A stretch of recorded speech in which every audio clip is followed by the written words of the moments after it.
नमस्कार दोस्तों, जय जोहार। मैं कौशल तिवारी और बिहनिया संध्या में आपका स्वागत। हिंदी पट्टी के तीनों राज्य यानी राजस्थान, मध्य प्रदेश और छत्तीसगढ़ में चुनाव हुए 1 माह से ज्यादा हो गए हैं, लेकिन अभी भी बहुत सारे कांग्रेसियों को यह समझ में नहीं आ रहा है कि यह फैसला इतना अप्रत्याशित कैसे रहा। खासकर छत्तीसगढ़ को लेकर कई तरह के सवाल है और इन सवालों की वजह यह है कि जो भूपेश सरकार का परसेप्शन रहा है और एग्जिट पोल के नतीजे रहे हैं, वह भी भारतीय जनता पार्टी को सत्ता से दूर रखी हुई थी। लेकिन जब 3 दिसंबर को परिणाम निकले तो कांग्रेस 35 सीट पर सिमट गई थी और भारतीय जनता पार्टी 54 सीट के साथ सत्ता बना ली। अब लेकिन अभी भी बहुत सारे कांग्रेसियों को इसलिए यह बात समझ में नहीं आ रहा है कि क्योंकि वे सालों से बूथ मैनेजमेंट से लेकर वार्ड स्तर की राजनीति करते रहे। वे हवा का रुख भांप लेते थे। वे जानते थे कि किन बूथों पे कांग्रेस कमजोर है, किन बूथों पर भारतीय जनता पार्टी कमजोर है।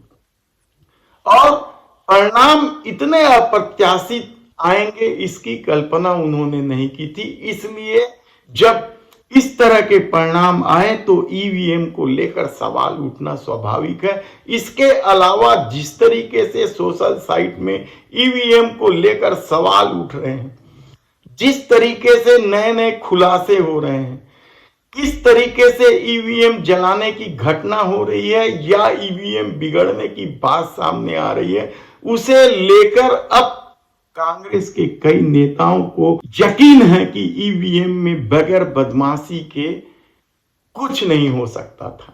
और जो तीनों राज्यों के चुनाव परिणाम आए हैं और उसके बाद देश के प्रधानमंत्री नरेंद्र मोदी और अमित शाह जिस धसक के साथ काम कर रहे हैं, अपने पुराने बड़े नेताओं को किनारे कर रहे हैं, वह भी उनके संदेह पर मुहर लगाता है कि ईवीएम की वजह से ही यह ठसक और धमक है। हमने कई सारे कांग्रेसियों से बात की।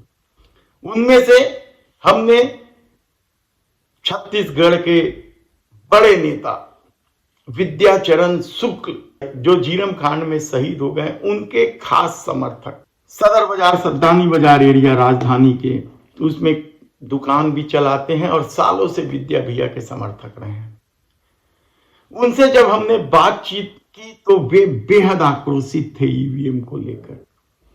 उन्होंने साफ तौर पर कहा कि अब 2024 में कुछ भी कर ले कांग्रेस, देश के प्रधानमंत्री नरेंद्र मोदी को सत्ता में वापसी से नहीं रोक पाएगी। भारतीय जनता पार्टी 350 से 400 के ऊपर सीट प्राप्त करेगी। उसको दुनिया की कोई ताकत रोक नहीं सकती। राहुल गांधी पैदल यात्रा करे, कश्मीर यात्रा करे, जन्नत की यात्रा करे, कोई मतलब नहीं उस यात्रा का, जब तक सारे विपक्ष के एक नहीं होंगे और एक बैनर तले एक ही मांग नहीं उठाएंगे कि ईवीएम बंद करो। तो ईवीएम अगर चालू रही तो दुनिया की कोई ताकत 2050 तक भाजपा सरकार को नहीं रोक सकती। क्या लगता है कांग्रेस किस तरीके की तैयारी कर रही है? इतनी भी तैयारी कर ले, सब धूल में मिल जाएगी तैयारी। तो क्या भारतीय जनता पार्टी 50 सीट थी, अब 60 सीट होगी, उससे ज्यादा कुछ नहीं। तो क्या भारतीय जनता पार्टी केवल ईवीएम के सहारे ही चुनाव 100% ईवीएम के सहारे चुनाव जीत रही है और दुनिया की कोई ताकत नहीं हो सकती थी। और विपक्षी जो हिंजड़े लोग हैं, जिन्होंने 3 राज्यों को चुनाव के परिणाम देखने के बाद भी दांत मुंह नहीं खोला, तो वो आगे क्या खोलेंगे? सबकी तो लक्ष्मण रेखा उनके हाथ में है। एक एक करके सबको सलाखों में डाल के 1 बन के राज करेगा वो। लेकिन मोदी जी तो कह रहे हैं वे विकसित राष्ट्र बना देंगे। कोई राष्ट्र नहीं, मोदी जी तो क्या है, देश को बांग्लादेश, पाकिस्तान, लंका बना रहे हैं। हमारी स्थिति पाकिस्तान से भी बुरी होगी, ये देख लेना। तो छत्तीसगढ़ में क्या स्थिति रहेगी? 11 लोकसभा की सीट है, 11 के 11 बीजेपी जीतेगी। ऐसा क्यों बोल रहे हैं? आप तो कांग्रेस के हैं। ईवीएम है इसीलिए, खाली ईवीएम है इसलिए। ईवीएम, अगर ईवीएम हटा दो तो 2 सीट नहीं जीत सकते भाजपा वाले। यही नहीं, नवरत्न गोलछा ने तो यहां तक कहा कि हम कांग्रेस के सिपाही हैं, हमें पद मिले ना मिले हम तो कांग्रेस के लिए समर्पित हैं और काम करते रहेंगे। लेकिन यदि 2024 जीतना है तो ईवीएम पर फैसला जरूरी है।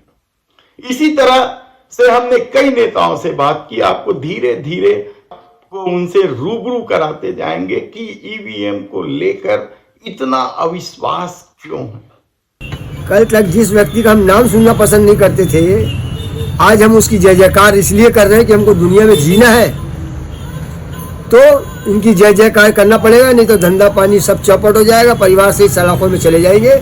डर भय नाम की चीज हमारे में समाई हुई है, और ये डर भय तभी समाप्त होगा जब सारा विपक्ष एक होकर चुनाव लड़ेगा।